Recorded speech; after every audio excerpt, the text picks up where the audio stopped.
नमस्कार मित्रों, ऋषि के व्लॉग में आपका स्वागत है। और आज का जो व्लॉग है वो बहुत ही डिफरेंट है। इसे मैं 2 पार्ट में बनाऊंगी। जो आप अभी देख रहे हैं वो पार्ट 1 है और ये दिन का है। और जो रात को, जो आज शरद पूर्णिमा है, तो जो रात का जो भोग लगेगा, प्रसादी बनेगी, उसका मैं पार्ट 2 बनाऊंगी। वैसे तो कृष्ण भगवान का जन्म जन्माष्टमी के दिन होता है, किंतु मेरे ठाकुर जी आज के दिन ही मेरे घर आए थे। शरद पूर्णिमा के दिन ही मैं अपने ठाकुर जी को अपने घर लेकर आई थी, इसलिए मैं शरद पूर्णिमा के दिन ठाकुर जी का जन्मोत्सव भी मनाती हूँ।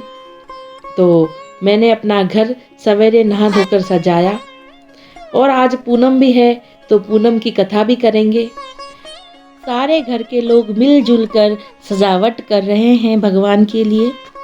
जो बांधनवार बनाए जाएंगे, अशोक के पत्ते हम बहुत सारे तोड़कर लाए। देखो, तो इन अशोक के पत्तों से हम दरवाज़ों पे, खिड़कियों पे, ठाकुर जी के मंदिर में बांधनवार बनाएंगे। तो आप देख रहे हैं कि मैं ठाकुर जी का अभिषेक कर रही हूँ और मेरे जितने भी ठाकुर जी हैं मेरे पास में, आपको मैं दिखाऊंगी, बहुत सारे ठाकुर जी हैं। लेकिन देखिए कैसे बच्चे अपने माथे पर कुमकुम तिलक लगवा रहे हैं मुझसे। अनन्या ने भी बहुत सुंदर बिंदियां लगवाई माथे पे, राधा रानी की जैसे। और विराज भी देखो अपने मस्तक पर तिलक लगवा रहा है। देखिए ठाकुर जी, ये मेरे श्याम वर्ण ठाकुर जी हैं। ये मेरे प्यारे से लड्डू गोपाल जी हैं। इन्हीं को मैं आज लेकर आई थी, तो इन्हीं का जन्मोत्सव मनाती हूँ। ये मेरे चांदी के सुंदर से राधा कृष्ण का युगल जोड़ा है।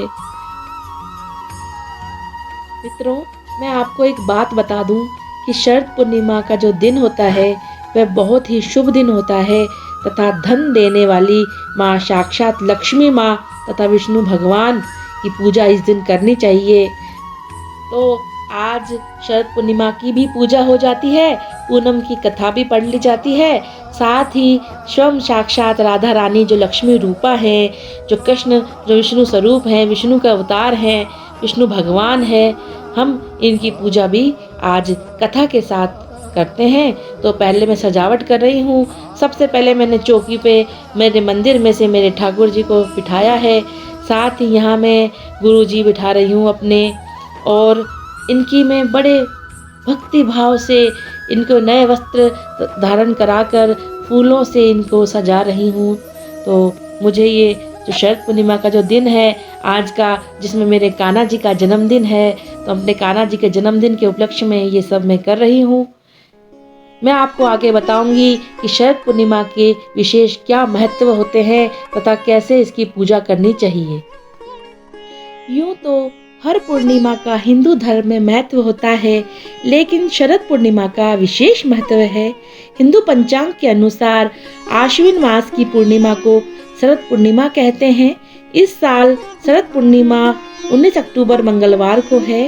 हालांकि पंचांग भेद होने के कारण कुछ जगहों पर यह पर्व 20 अक्टूबर को भी मनाया जाएगा। इस व्रत को आश्विन पूर्णिमा, कोजगारी पूर्णिमा और कौमुदी व्रत के नाम से भी जानते हैं। मान्यता है कि शरद पूर्णिमा के दिन चंद्रमा 16 कलाओं से परिपूर्ण होता है। इसे अमृत काल भी कहा जाता है।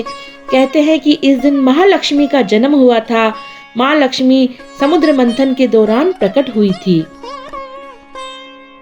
सो मित्रों, मैं तो देखो प्रसादी बनाकर ठाकुर जी के भोग लगाकर आज के दिन ही, शरद पूर्णिमा के दिन ही मेरे कृष्ण और राधा का जन्मदिन मनाती हूँ। मैं आपको बताऊं कि पुराणों के अनुसार शरद पूर्णिमा के दिन माँ लक्ष्मी भगवान विष्णु के साथ गरुड़ पर बैठकर पृथ्वी लोक में भ्रमण के लिए आती हैं।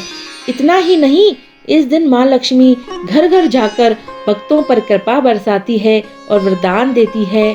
कहते हैं कि जिस घर में अंधेरा या सोता रहता है वहाँ माता लक्ष्मी दरवाजे से ही लौट जाती है। माँ लक्ष्मी की कृपा से लोगों को कर्ज से मुक्ति मिलती है।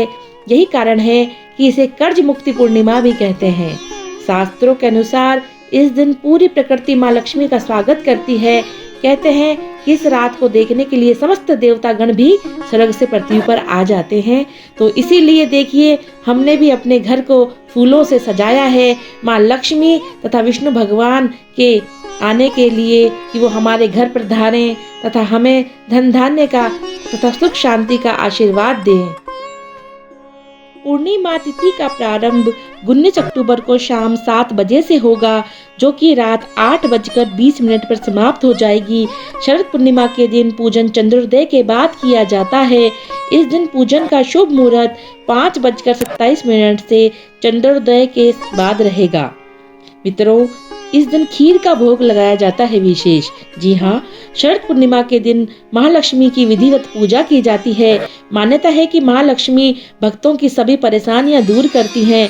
शरद पूर्णिमा के दिन खीर का भोग लगाकर आसमान के नीचे खुले में चंद्रमा के पास रख दिया जाता है, जिसमें शीतल किरणें चंद्रमा की उस खीर में पड़ती है तो मानो वह अमृत बरस रहा हो। जी हाँ, आज के दिन शरद पूर्णिमा के दिन चंद्रमा से अमृत रस टपकता है, जिसकी किरणें के रूप में चंद्रमा की किरणों के रूप में वह हमारी खीर तक पहुंचता है। और प्रातः जब उस खीर का ठाकुर जी के भोग लगा के जब हम उसका सेवन करते हैं तो हम भी निरोग हो जाते हैं। जी हाँ, अस्थमा वाले जो होते हैं स्पेशल यदि उस खीर को खाएं तो उनका अस्थमा भी ठीक हो जाता है। शरद पूर्णिमा के दिन सूर्योदय से पूर्व उठकर स्नान करने के बाद व्रत का संकल्प लेना चाहिए।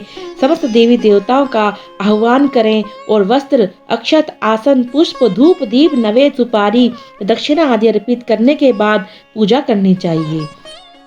ये तो पार्ट 1 था आज सवेरे का व्लॉग। अब मैं आपको शाम का व्लॉग कल लाऊंगी। तब तक के लिए राधे राधे, जय श्री कृष्णा।